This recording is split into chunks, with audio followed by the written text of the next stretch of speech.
Assalamualaikum warahmatullahi wabarakatuh. Alhamdulillah wassalatu wassalamu ala Rasulillah wa ala alihi wa sahbihi wa mawalah amma ba'du. Hadirin hadirat Jamaatul Muslimin wal Muslimat, santriwan santriwati SMPIT Al Muhsin. Puji syukur kita panjatkan kehadirat Allah Subhanahu wa taala yang mana alhamdulillah kudrahnya, dengan iradahnya, dengan nikmat dan anugerahnya kita masih diberikan kesempatan hidup oleh Allah Subhanahu wa taala. Masih diberikan kesehatan walafiat sehingga kita bisa beraktivitas. Itu semuanya adalah berkat, nikmat dan anugerah dari Allah Subhanahu wa taala. Kata Allah, "Wa ma bikum min ni'matin faminallah." Yang ini adalah itu nikmat Allah.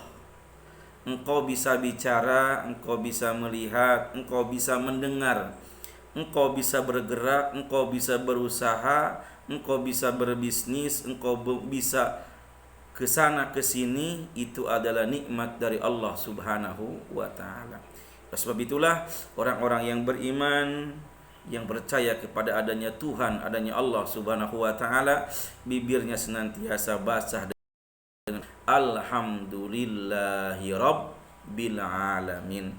Karena dirinya yakin, hatinya yakin, bibirnya basah, tidak ada ilah dat yang memberikan itu semuanya kecuali dat Allah Subhanahu wa taala. Hadirin hadirat Jamaatul Muslimin wal Muslimat, santriwan santriwati SMPIT Al Muhsinin. Sebelumnya marilah kita bersolawat kepada Rasulullah SAW, berdoa kepada Allah Subhanahu wa taala, bermunajat memohon kepada Allah Subhanahu wa taala, dan bersolawat kepada baginda Nabi kita Muhammad sallallahu alaihi wasallam. Mudah-mudahan orang yang lagi diuji dengan sakit, Allah berikan kesembuhan. Dengan sembuh itu menjadi sebab dia lebih dekat dengan Allah Subhanahu wa taala.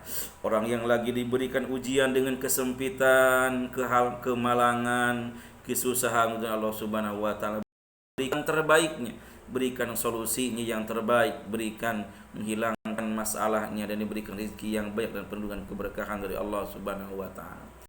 Yang lagi usaha apapun usahanya, mudah-mudahan Allah Subhanahu wa taala diberikan kemudahan dalam mencari rezekinya, dilancarkan, dimudahkan, dihasilkan, dan penuh dengan keberkahan dari Allah Subhanahu wa taala. Orang yang lagi hamil, mudah-mudahan diberikan kesehatan dua-duanya, bayi yang dikandungnya, ibu yang mengandungnya, setelah melahirkannya diberikan kemudahan, diberikan kelancaran, diberikan kesehatan, panjang umur, banyak rezekinya, dan menjadi anak yang saleh, saleha, membanggakan kedua orang tuanya, berguna bagi agama, bangsa, dan negara. Yang belum punya anak juga, mudah-mudahan Allah Subhanahu wa taala diberikan kemudahan, diberikan kelancaran, cepat diberikan momongan amanah oleh Allah Subhanahu wa taala, sehingga dengan amanah itu dia lebih dekat dengan Allah Subhanahu wa taala. Yang lagi dirundung banyak hutang dari Allah Subhanahu wa taala diberikan kemudahan, diberikan kelancaran, diberikan jalan terbaik, diberikan solusi yang terbaik, diberikan rezeki yang banyak sehingga bisa melunasi segala hutang-hutangnya. Yang belum nikah, mudah-mudahan Allah Subhanahu wa taala cepat didatangkan hamba-hamba yang terbaik, diberikan hamba-hamba yang saleh salehah, yang terbaik menurut Allah Subhanahu wa taala, sehingga bisa mengarungi keluarganya yang sakinah mawaddah warahmah di bawah naungan Allah Subhanahu wa taala. Yang punya anak lagi sekolah pesantren, lagi kuliah, mudah-mudahan Allah Subhanahu wa taala diberikan mudah ilmunya, dilancarkan, dapatkan ilmu yang bermanfaat, berguna bagi agama, bangsa, dan negara, dan bisa membahagiakan kedua orang tuanya di dunia Allah Subhanahu wa taala. Amin amin ya Allah ya rabbal alamin. Allahumma sholli ala Muhammad ya Rabb, bisalli alaihi wasallim. Allahumma salli ala Muhammad ya Rabbi, salli alaihi wasallim. Allahumma salli ala Muhammad ya Rabb, salli alaihi wasallim. Allahumma salli ala Muhammad ya Rabbi salli alaihi wasallim. Rabbi anfa'na bi barakatihi wahdina al-husna bi hurmatihi. Allahumma salli ala Muhammad ya Rabbi salli alaihi wasallim.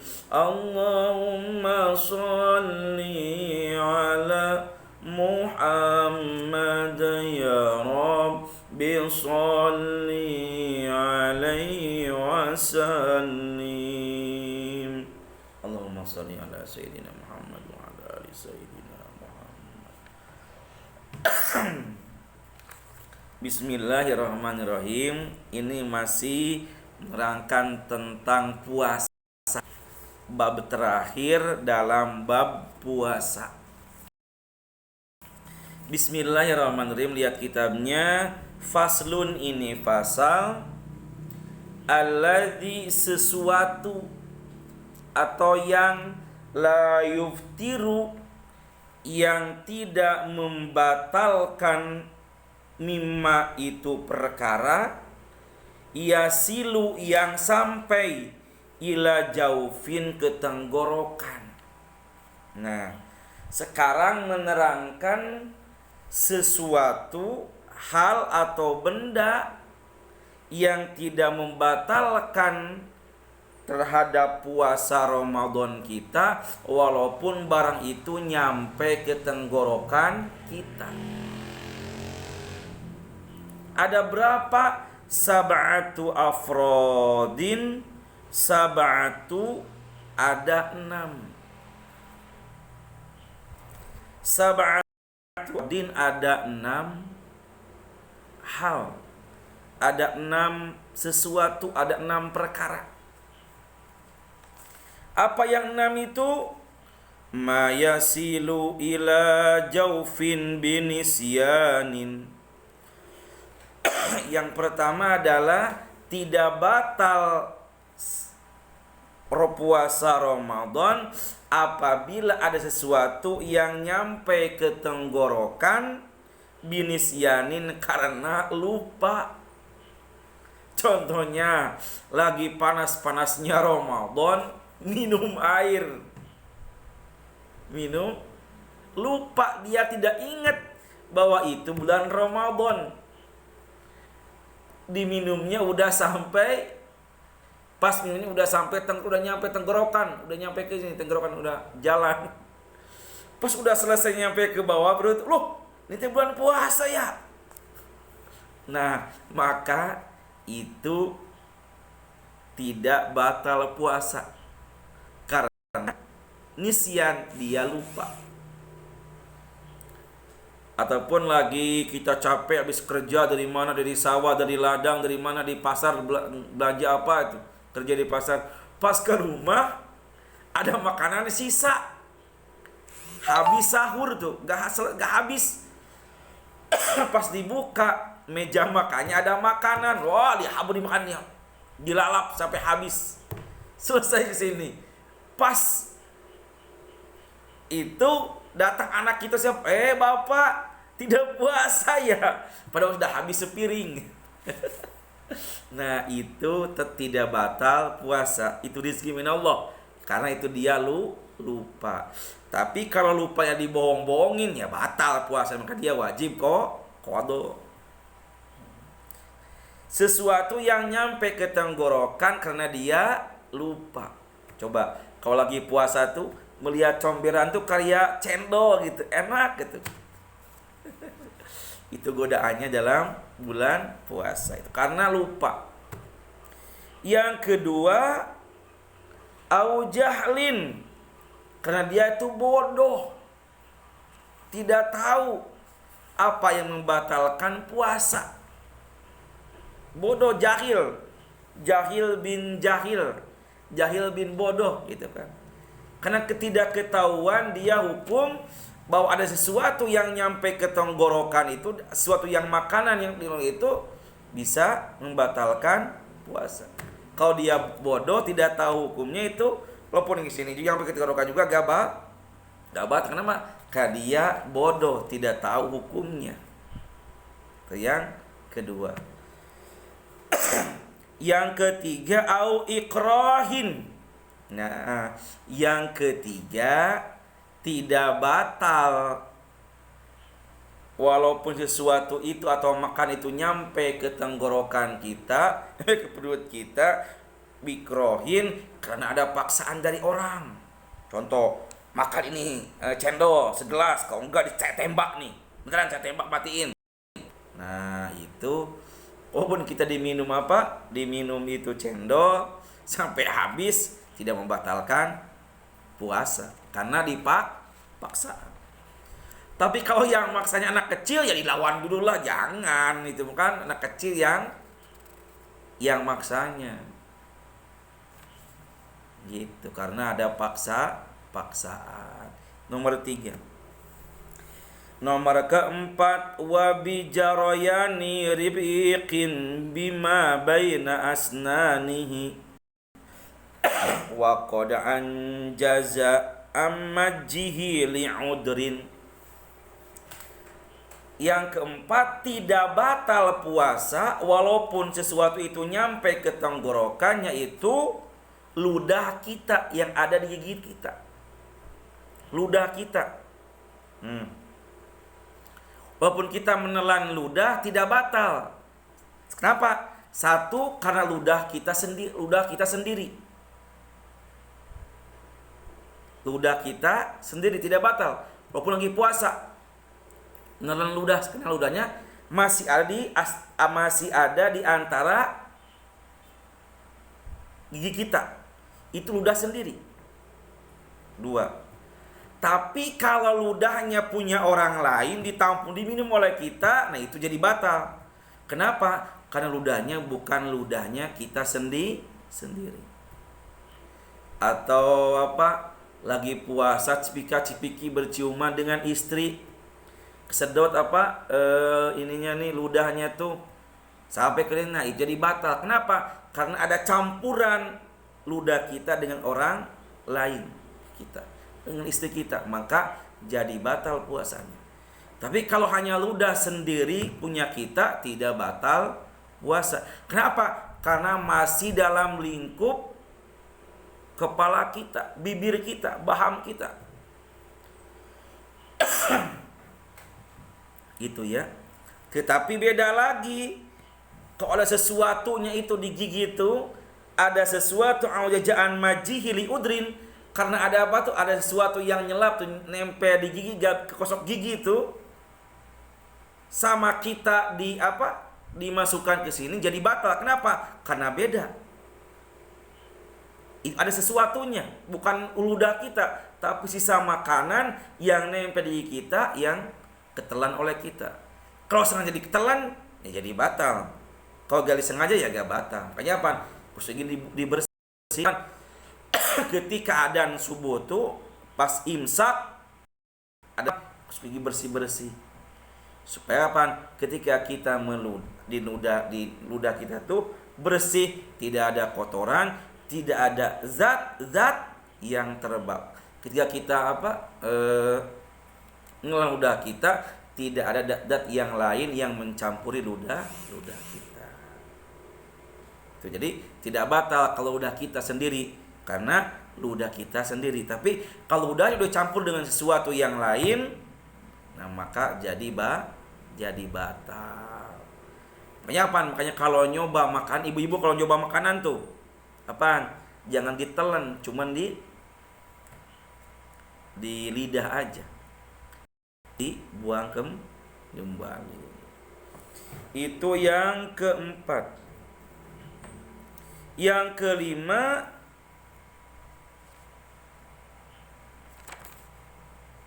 kelima, wa ma wasola ila jaufin sesuatu yang masuk nyampe ke tenggorokan, wa kana gubaro tariqin, atau ada asapnya apa? Gubar itu debu jalan. Ketelan oleh kita, nggak apa-apa itu. Nggak apa-apa. Ketelan kita. Kalau kita apa? Kalau puasa itu apa suka menghirup, ada yang orang masak tuh, harum. Itu gak apa-apa. Karena tidak ada suatu dat yang menghirup dengan udara tersebut yang kesini tuh. Beda lagi kalau kita lagi puasa ngerokok, asap rokok. Kata para ulama dalam Salah Minhaj itu, kenapa orang yang batal puasanya karena merokok? Karena lahu asarun yuhisu. Karena dalam merokok itu ada sesuatu dat yang menempel dalam merokok itu, yang tentu bakal apa?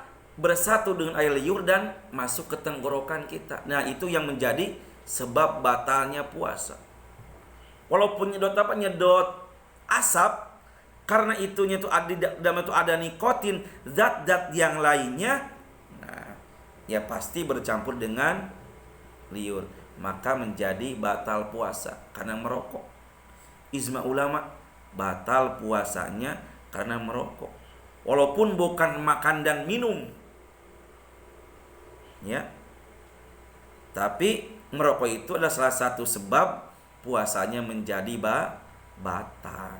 Beda dengan orang yang mencium mencium masakan harum, nggak batal itu, karena hanya mencium wanginya minyak, orang lagi minyak, kamu masuk sekedar rokan ya enggak,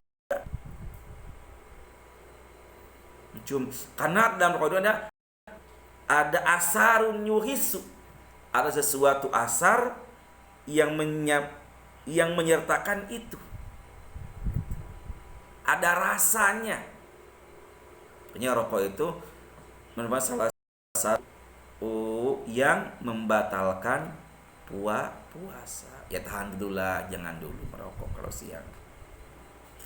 Itu yang kelima, karena suatu gubar atau debu yang masuk ke kita, maka itu tidak membatalkan puasa dengan sendirinya. Itu yang kelima. Yang keenam, wama perkara yasilu yang sampai ilaihi kepada tenggorokan kita, wa gorbalati daqiqi. Seperti apa? Seperti apa ada debu tuh, ya orang yang lagi apa? Nah ini nih, yang lagi ngayak tepung tuh, udah debunya kan? Walaupun nyampe kita kehirup sampai tenggorokan itu, maka itu tidak batal puasa, karena dia sama dengan tadi debu itu yang masuk ke tenggorokan kita.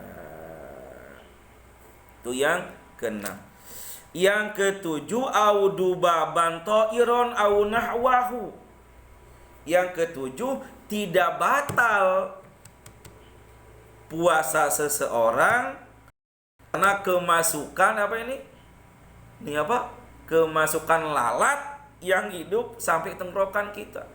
Hak, masuk lalat ke sini. Sampai tenggorokan kita. Ya enggak kemasukan, enggak sekarang kan? Mana enggak sengaja memasukkannya. Sesuatunya yang menjadi sengaja tadi itu, maka menjadi batal puasa. Masukin permen blok sudah ini ya batal. Tapi kalau tadi dubabun toiron, apa nih, ada semut yang nyangkut kita nih, nah itu tidak membatal, tidak nyamuk yang masuk ke tenggorokan kita,